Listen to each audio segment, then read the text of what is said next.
தனுஷ் நடித்து வெளியாக இருக்கும் கேப்டன் மில்லர் பட விழாவில் தன்னிடம் தவறாக நடந்து கொண்ட தனுஷ் ரசிகர் ஒருவரை தொகுப்பாளியான ஐஸ்வர்யா தாக்கியிருக்கும் சம்பவம் தான் பெரும் சர்ச்சையை ஏற்படுத்தியிருக்கிறது.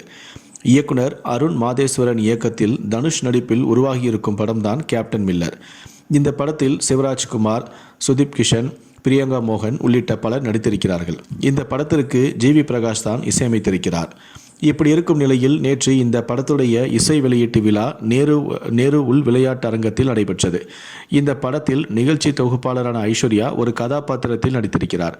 அவரும் இந்த நிகழ்ச்சியில் கலந்து கொண்டிருக்கிறார். மேலும் நிகழ்ச்சி முடித்த பின்பு மேடைக்கு அருகில் அமர்ந்திருந்த தனுஷை பார்க்க அவருடைய ரசிகர்கள் பலரும் முட்டி மோதிக்கொண்டு வந்திருக்கிறார்கள். அப்போது அருகில் இருந்த ஐஸ்வர்யாவை தனுஷ் ரசிகர் ஒருவர் பாலியல் துன்புறுத்தல் செய்திருக்கிறார். இதனால் கோபமடைந்த ஐஸ்வர்யா அவரை அடித்து காலில் விழுந்து மன்னிப்பு கேட்க வைத்து செருப்பால் அடிப்பேன் என்று கூறியிருக்கிறார். தற்போது இந்த வீடியோ தான் இணையதளத்தில் பரபரப்பை ஏற்படுத்தி வருகிறது. இப்படி ஒரு நிலையில் இந்த சம்பவம் தொடர்பாக ஐஸ்வர்யாவே தன்னுடைய இன்ஸ்டாகிராமில் ஒரு பக்கத்தில் ஒரு பதிவை ஒன்றை வெளியிட்டிருக்கிறார். அதில் கூட்டத்தில் என்னிடம் ஒருவன் தவறாக நடந்து கொண்டான். உடனே அவனை பார்த்து அவனை விடாமல் தொடர்ந்து அடித்தேன். ஆனால் அவன் ஓடிவிட்டான். இருந்தும் அவனை துரத்தி அவனை தப்பிக்க விடாமல் இறுக்கி பிடித்து கொண்டேன்.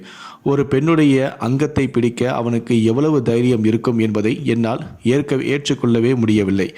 என்னை சுற்றி நிறைய நல்ல மனிதர்கள் இருந்தனர். அதே போல நல்ல மரியாதைக்குரிய மனிதர்கள் இருக்கிறார்கள் என்பதும் எனக்கு தெரியும். ஆனால் நம்மை சுற்றி இதுபோன்று ஒரு சில அரக்கர்களும் இருக்கின்றனர் என்பதை நினைத்து பயமாகவே இருக்கிறது என்று பதிவிட்டுள்ளார். ஏற்கனவே மன்சூர் அலிகான் படத்தில் சரக்கு படத்தின் விழாவின் போது கூட கூல் சுரேஷ் இவருக்கு மாலை போட்டது பெரும் சர்ச்சையானது.